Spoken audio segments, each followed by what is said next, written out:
how to walk as we, walk on stage. How do we do our simple footwork?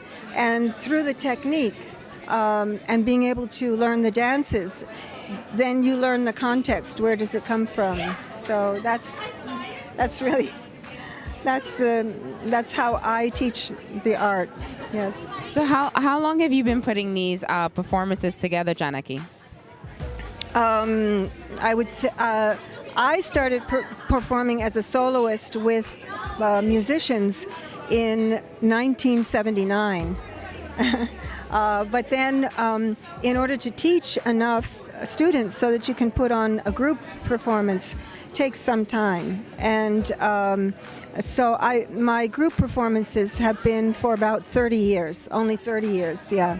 So. that's amazing, because it's not easy to put something like that together and then to keep it running. Like that's very, very difficult. Different performances and different groups of students pretty much each time. But there are cores. Some go and have children and then come back, and so it's a whole process, and having this many costumes.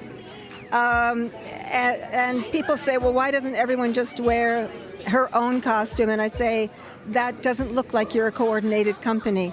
So it's a big job. That's very true.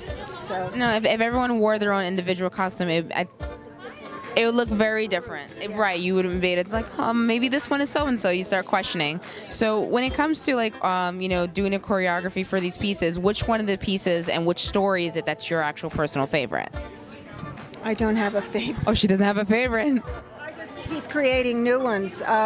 Several of them were new. The finale, the Tarana, the vocalist who's worked with me for many years sang it at a concert about 3 months ago, and I liked it very, very much. And because these are treasures of people's repertoire, if you don't have a relationship with those people, it's very hard to convince them to let you have that composition.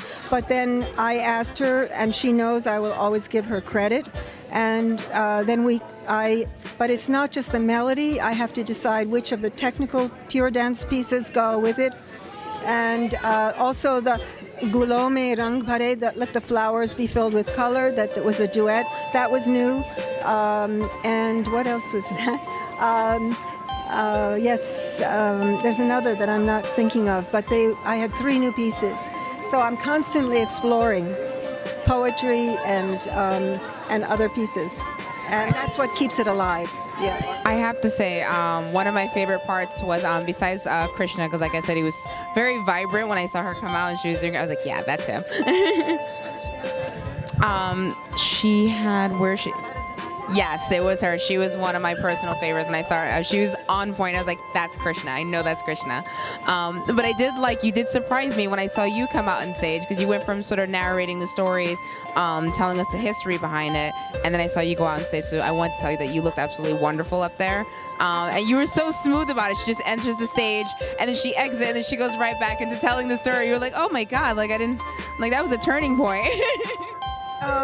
If you want your audience to understand what you're doing, and most of the audience is not from the tradition that you're dancing, part of what you need to do is educate. And not in a way that's sort of preachy, but just insert so that people have a little bit of entree and understanding. So that's been my purpose. Besides training and teaching, I like the audience to share, because that's how we all understand each other. Yeah. Should we end on that note? That through art is a very powerful way to understand other people and other cultures. It is the most beautiful and powerful way. Peaceful, creative. Thank you so much for interviewing. Thank you so much. There will be other future performances that I will update you guys on, so make sure you stay tuned.